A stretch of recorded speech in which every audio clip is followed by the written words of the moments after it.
Come into our house of hope and love, of peace and justice, of wholeness and healing. We welcome the certain and the seeking, the lifers and the newcomers, the beloved and the brokenhearted, all of whom can find a home in our community, Throop Unitarian Universalist Church, where we go love the world from the heart of Pasadena. Fully immersed in spring, the flourishing of nature rewards us with pleasantries for our senses. Vibrant colors for those that can see, refreshing aromas for those that can smell, impromptu bird songs for those that can hear, luscious flavors for those that can taste, all of it, a banquet for the mind and heart. Earth's transformations encourage us to reflect on transformation in our own lives, in the life of our community. What does it mean to have a transformative experience? And is this something we are really offering here at Throop? Before we begin, right on, stay for the rest of the service. Some announcements about Easter Sunday, which is a week from today. First, I will be leading a brief UU Easter Communion service that starts at 10:15 a.m. I'm hoping to do it under the olive tree with all the new stuff out there. It'd be beautiful. We'll see. Before the main service, it'll be about 25 minutes, so there will be time to transition back inside before the main service in the sanctuary at 11 a.m. But what you really won't want to miss is the celebration after the service. There will be an Easter egg hunt for the kids, mimosas for the adults, and it is one of our... Bring it today. Bring it today. That is 2 calls from all of you. And it is one of our biggest celebrations of the church season, so please join us. Finally, if you are new to Throop, we would love to stay in touch. You can fill out an info card found in the pew and give it to an usher later in the worship service, or simply leave it on the back table. Welcome. We're glad you're here. Each one of us is a light in the world. The flame from our chalice symbolizes and reflects that light.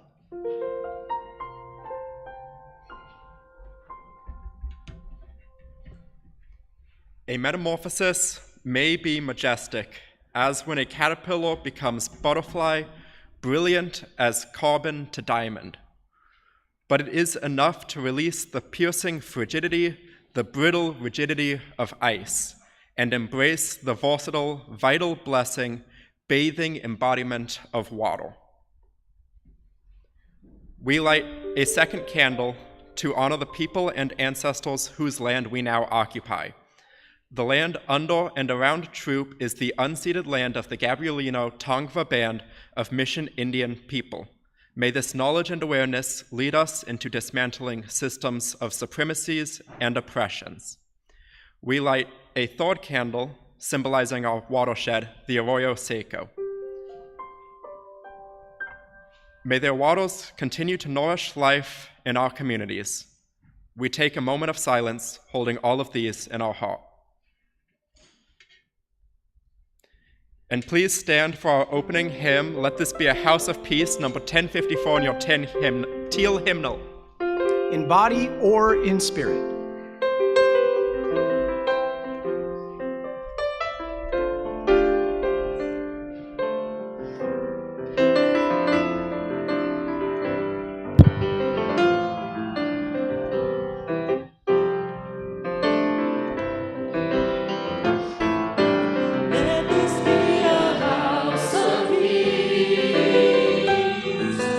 Nature and humanity, of sorrow and humanity.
All right, now it's time to take that energy where everybody was shouting. Now shout at each other.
Hello, everyone. My name is Nick D'Augusto. I'm the intern minister here at Throop. Yeah, let's keep it going. That's my name. My pronouns are he, him. I'm a temporarily able-bodied, white, cishet, endosex male. I'm endosex because I'm not intersex. And I'm 6'1", slender, and I'm wearing rust-colored pants, my light blue shirt. Now, how does one respond to that? During this month, which is 30 Gene, thank you. During this month, which is 30 days for the earth at Throop, you are asked to identify an action that will heal and bring peace to our earth, and to commit to that action at the end of the month. To help you discern what that action will be, each week we offer you a spiritual practice to engage in at home that will connect you with the beauty of our earth. For this week's spiritual practice, Reverend Tara is offering a time of meditative watering. Set a reminder to pour yourself a glass of water. Drink it, and then refill that same glass and water some other living thing, offering a glass of water to someone else or to a plant, tree, or garden. As you do, allow your mind to slow, your heart to open, your eyes to drink in your surroundings. You may want to put a note nearby: water is life. Water your life so you can water other life and the beauty of the earth. Now, please join me in reciting the Throop, Promise to Our Planet, found in your orders of service. As members of the family of living beings on earth, we are guided by the Unitarian Universalist principle of respect for the interdependent web of all existence of which we are a part. With hearts filled with love for it, eyes nurtured by its beauty, and minds ruminating on ways to protect its sacred and scarce resources, we promise to nurture the well-being of all life and of the planet itself.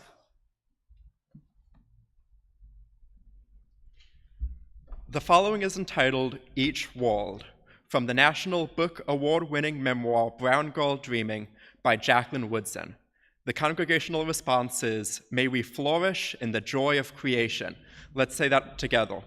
May we flourish in the joy of creation.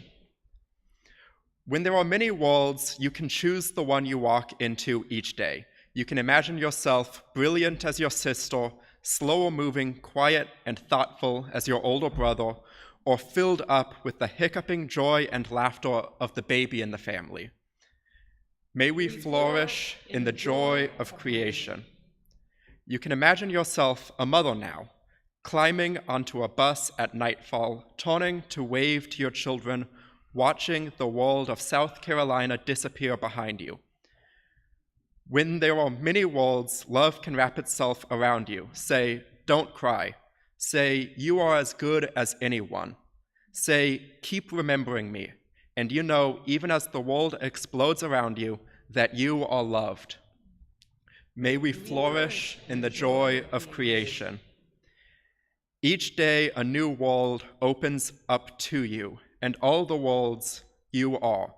Ohio and Greenville, Woodson and Orby, Gunner's Child and Jack's daughter, Jehovah's Witness and non-believer, listener and writer, Jackie and Jacqueline, gather into one world called you, where you decide what each world and each story and each ending will finally be. May we flourish in the joy of creation. And now we're going to sing the Children Out to the Kids Dig In program.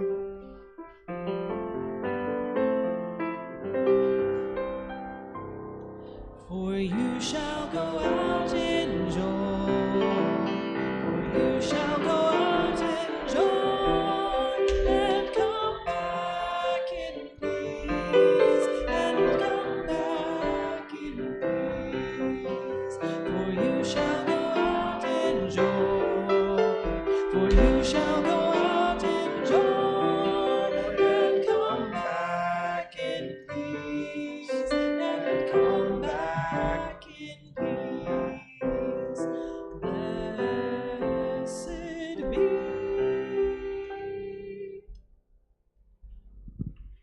Yeah, if you don't mind. We're going to have Jacqueline Cosgrove, amazing Jacqueline, is going to participate in Giving from the Heart today, talk about why they are here at Throop. And so the first question is, how did you find Throop and why? Well, hi everyone.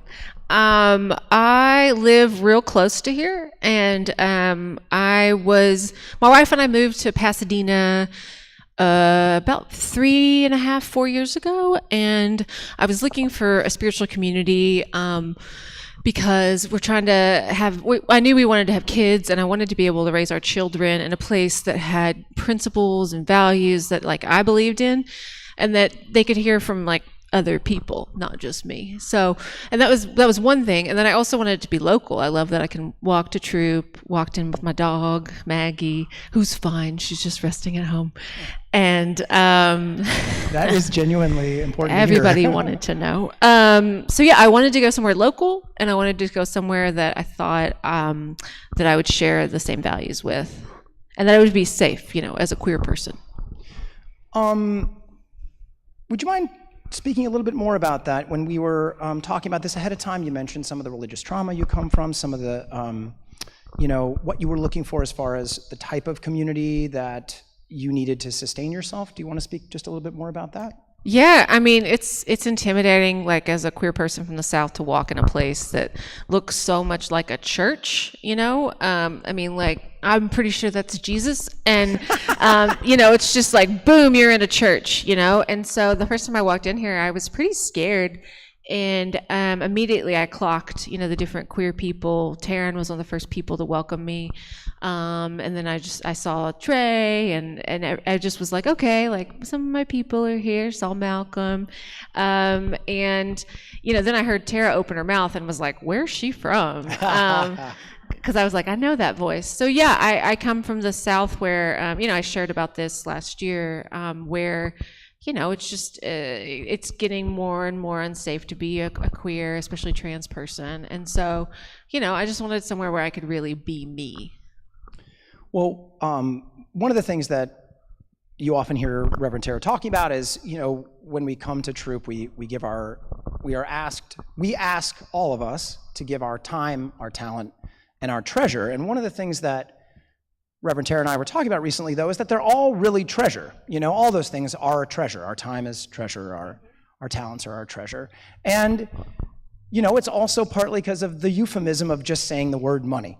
And we're here because it's pledge season. And we're talking about how to sustain this and why it's meaningful to each of us to sustain it. And so why are you willing to give so much of your treasure? You give your talent, you give your time, and you give your money to the church.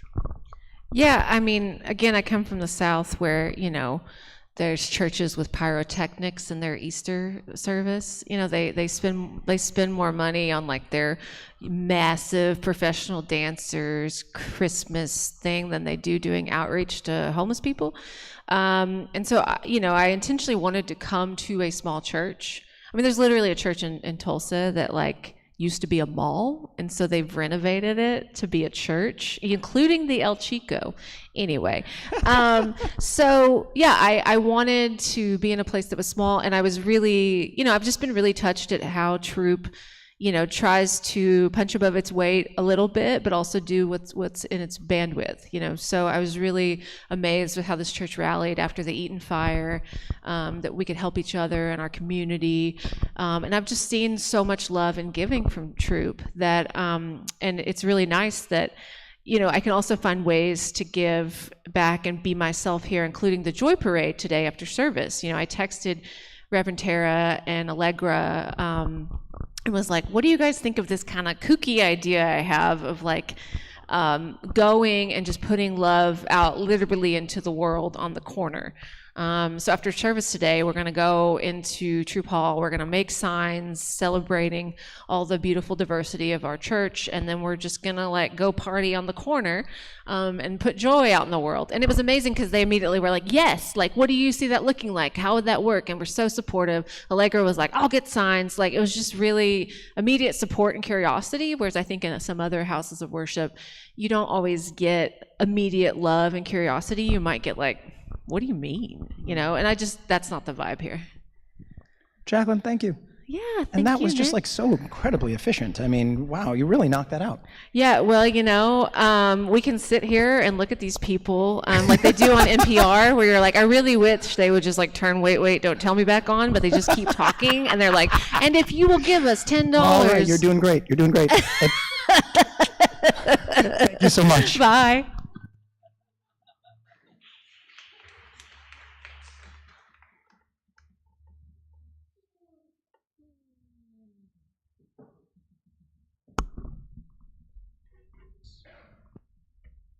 This church is our church. We support it through our gifts of time, our gifts of talent, and our gifts of treasure. You can give online. The directions are in the order of worship, or place your gift in the offertory plate. If you are a first-time visitor, please let the offering plate pass you by. Thank you for supporting our life together. The offering will now be gratefully received.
I'm going out to fetch the little calf. I shan't be long. The calf that's standing by the mother. I shan't be long. It is so young. It is so young. It totters when you licks it with her tongue.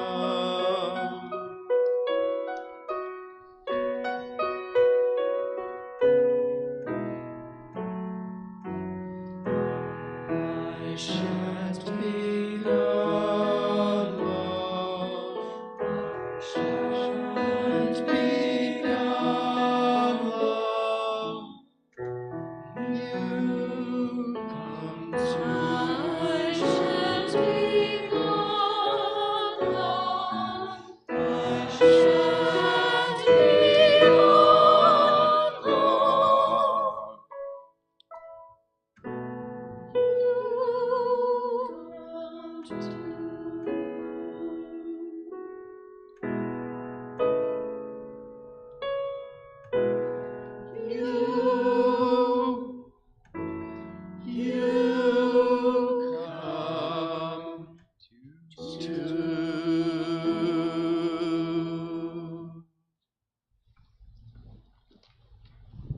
Thank you so much. In a spirit of gratitude, we lift up our thanks to those supporting our worship service today. Vahe, our live stream operator, Matthew, our lay reader, Faith with the children's program, Chris G., our greeter and usher, Fillory, our do-everything administrator, who is also our coffee and conversation host today, Malcolm in the choir on music, and Reverend Tara for her guidance and care. As we pause in recognition for all the ways we support our Throop community life, say with me the words of gratitude in your order of service. With gratitude for the ministries of the church, that hold us and embolden us to love the world, we bless our offering and the many gifts we share.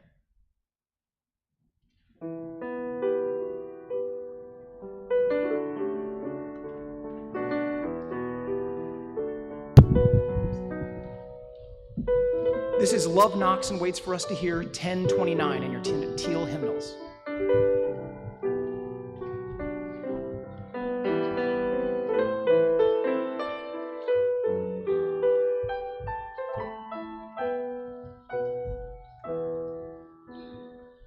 Love knocks and waits for us to hear, to open and invite.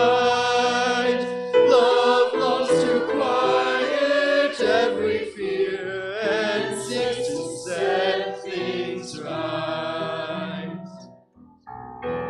Love offers life in spite of foes who threaten and condemn. Embracing enemies, love goes the second mile with them.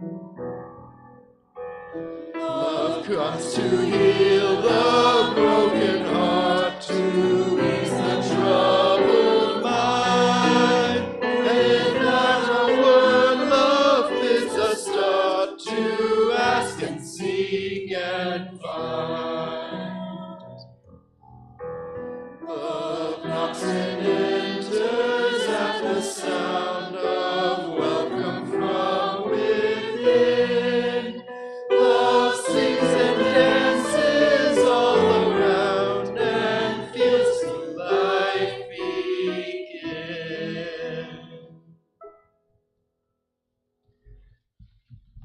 This moment is an opportunity for merging into one's present self, into one's body, a little check-in, a deeper breath, a meditation in the style of your preference.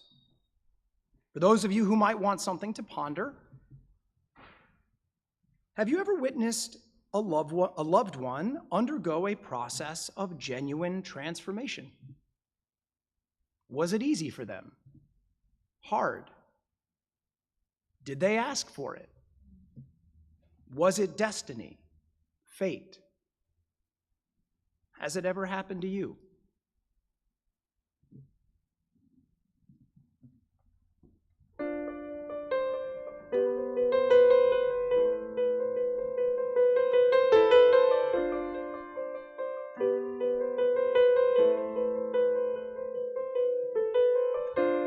It's been a while, I'm not who I was before. You look surprised, your words don't burn me anymore.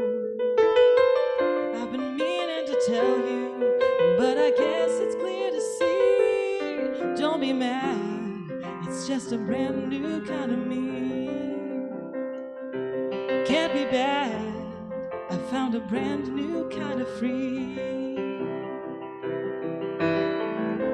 Careful with your ego, it's the one that we should blame. Had to grab my heart back, God knows something had to change. I thought that you'd be happy, I found the one thing I need. Why you mad? It's just a brand new kind of me. It took a long, long time to get here. It took a brave, brave boy to try. It took one too many excuses, one too many lies. Don't be surprised. Don't be surprised. If I talk a little louder, if I speak up when you're wrong, if I walk a little taller, I've been under you too long. If you notice that I'm different, don't take it personally. Don't be mad, it's just the brand new kind of me. It ain't bad, I found a brand new kind of free. It took took a long, long road to get here. It took a brave, brave person to try. It took one too many excuses, one too many lies. Don't be surprised. Oh, see, you look surprised.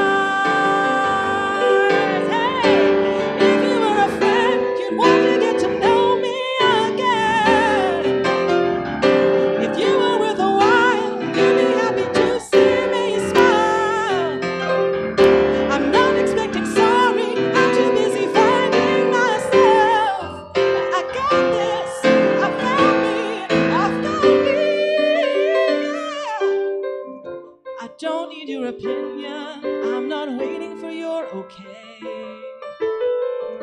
I'll never be perfect, but at least now I'm brave. And now my heart is open, and I can finally breathe. Don't be mad, it's just a brand new kind of free.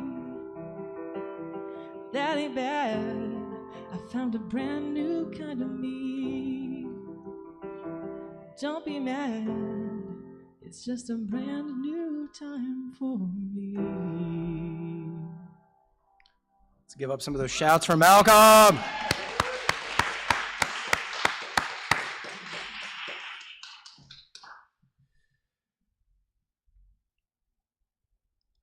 I can't know the context or depth of your suffering, but I can share some of my own. For over 20 years, I identified exclusively as a full-time professional actor. My first film role was at the age of 17. My ego, income, past, and imagined future were integrally tied to this self-identity. In 2018, I concluded the best television role of my career, and at that time, I believed it was the beginning of my next great acting chapter and journey. It was and remains, in fact, my career apex, making the subsequent free fall that much more severe. For 3 years, spanning 2019 to 2021, I was unemployed as an actor. I suffered from the traditional male construct of being a failed provider for my wife and son. I lost my creative outlet and my perceived status. My ego crumbled. My wife and I discovered we could not have a second child, a possibility I'd never considered as the middle of 5 siblings. COVID happened. I turned 40 years old. It was as if all of my dreams and goals, which had previously been so firmly within my grasp, were stripped away from me. And what remained was a devastating depression and an existential spiritual despondency. I had, not in others, but in my own eyes, astoundingly become a failure, and I did not understand how. In the summer of 2021, amidst an annual retreat I take with my oldest and dearest friends, I experienced a transcendent epiphany regarding one of these foundational cracks and an emotional release from which emerged a trajectory-altering life discovery. Yes, the procreating aspect of my life was now over, which meant, very sadly, that I would never again experience the divine nearness I so loved about shepherding my son into this world. But in its place, I was now free to turn my attention to the other great mystery of my existence, death. I vowed that day to grow into the knowledge of my own death as a purpose-making enterprise for the rest of my living days, and to help others do the same.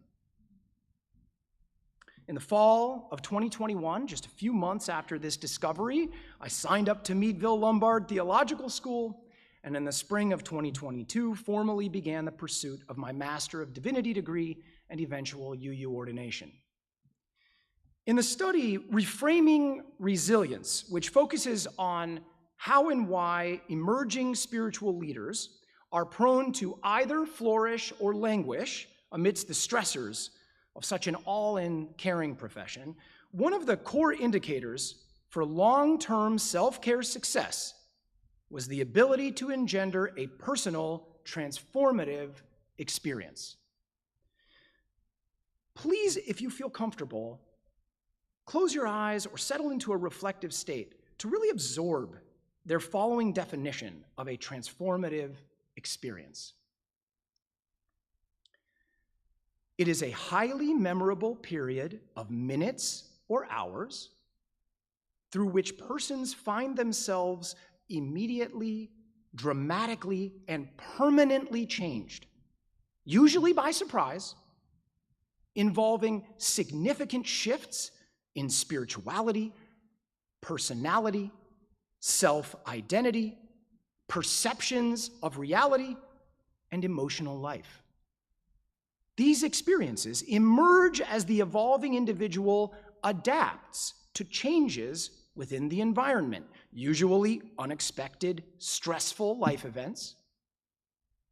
They can also be intentionally elicited through meditation, prayer, ritual, as well as aesthetic experiences and social events hinging on connection with others. Think now if any of you have ever had that in your lives. Do you remember what brought it on? What changed as a result? When I came across this study, I absolutely lit up, knowing as I do how transformative experiences have literally saved my life. The aforementioned epiphany, which led to my going back to school, discovering a new purpose and meaning, carving a new professional future, all the while having the support of my wife in the journey, which has only deepened our marriage and partnership, evolved our identities, and freed us from traditional misconceptions regarding gender and parenting roles. The imprint of this transformative experience has comprehensively improved my entire state of being and deepened my sense of what can be contained within the breadth of a human life. What factors indicate whether or not a transformative experience might be waiting on the other side of a personal setback, of an unexpected stressful life event?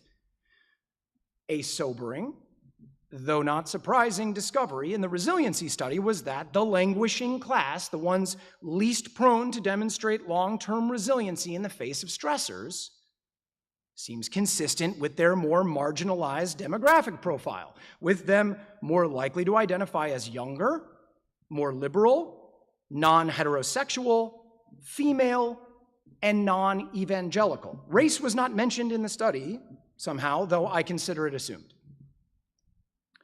The authors found that the flourishing were least likely to identify as marginalized on each of the demographic indicators suggesting the availability of resources. In essence, privileged identities have, on average, greater access to supportive life resources, and the security of material resources facilitates life situations that protect against the worst effects of anxiety and burnout. For marginalized subgroups, their relative lack of security leaves them more vulnerable and less likely to flourish over time.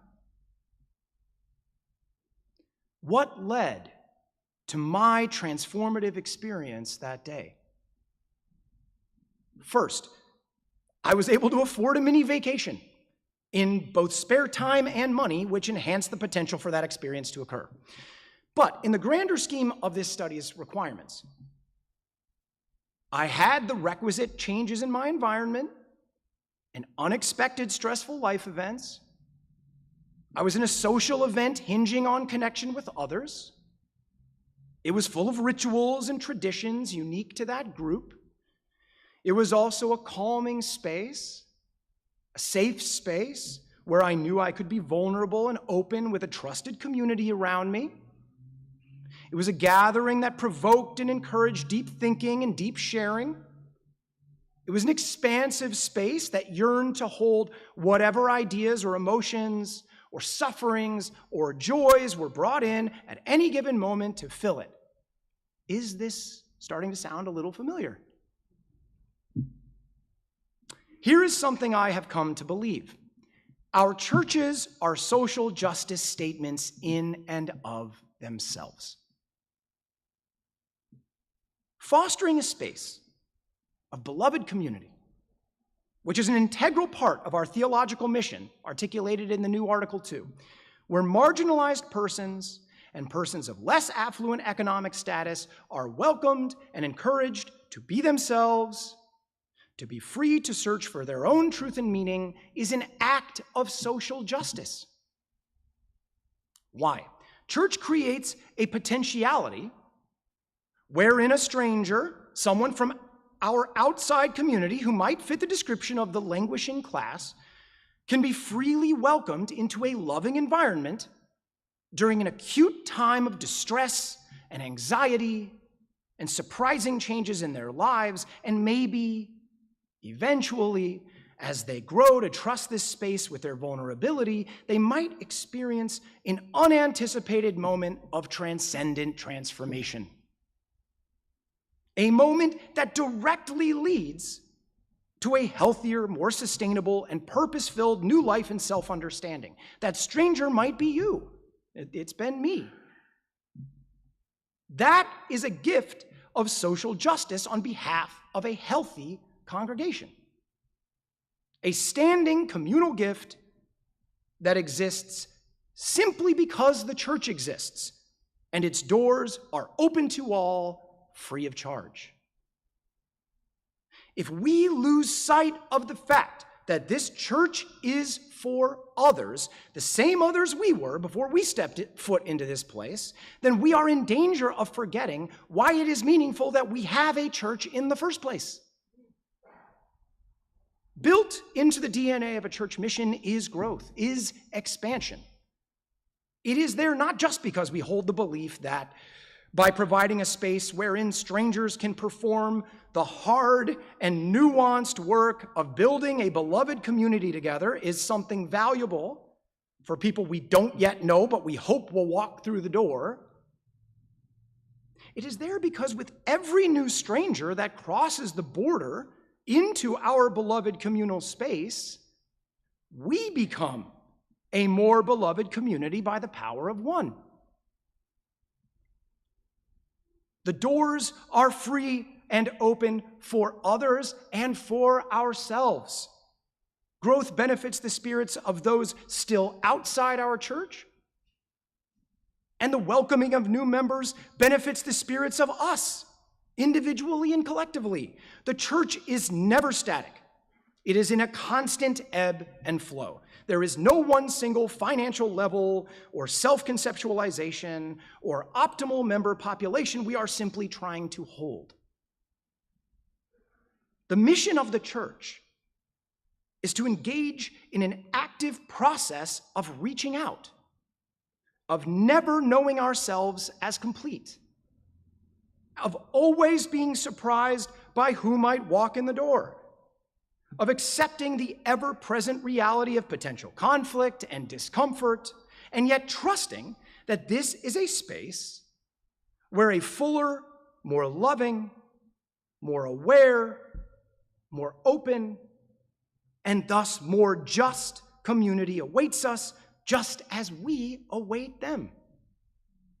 That is the door we are holding open for others and for ourselves. We are offering, among many other things, the potential for transformation to anyone, no paywall. And our mission is to never stop believing that someone nearby is looking for it. Our faith is that they will find us someday, somehow, as we earnestly and honestly foster the growth of this beloved community and vow to pass it on in good health to the coming generations. From my beating heart to yours. If you'll please join me in the following hymn, Answering the Call of Love, number 1014.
Place a hand on your heart and reach out a hand to someone else in the room.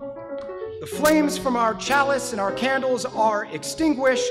Their light lives on in each of us. The flames binding our community as they empower us to reach toward justice. Does anyone want to shout? Can we get some more shouts going? Go, live into yourself, and by doing so, inspire others to do the same. Blessed be.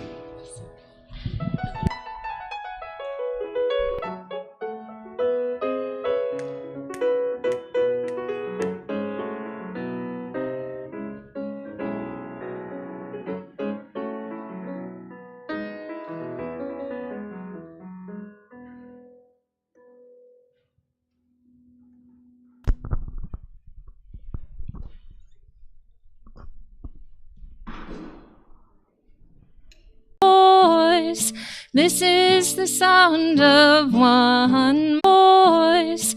This is the sound of one voice. This is the sound of one voice.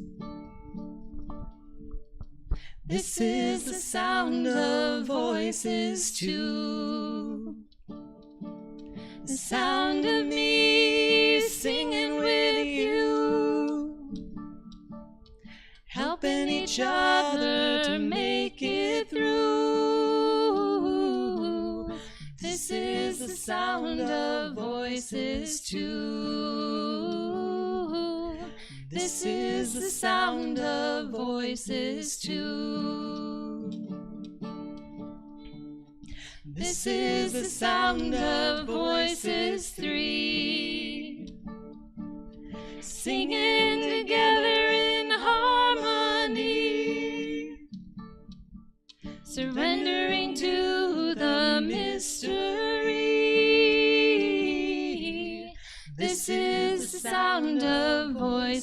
Voices 3.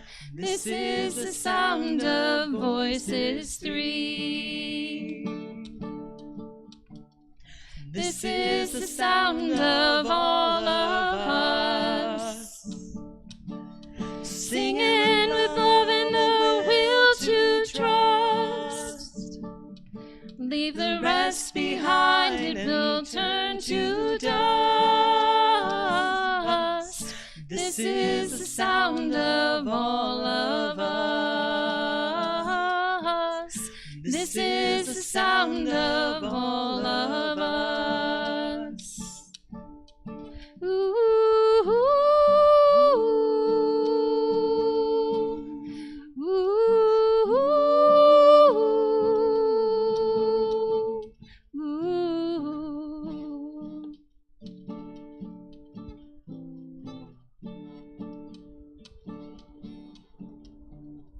This is the sound of one voice, one people, one voice, a song for every one of us. This is the sound of one voice. This is the sound of one voice.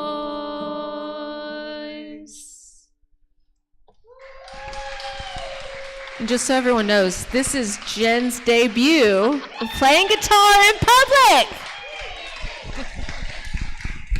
Thank you. See you all out at the Joy Parade.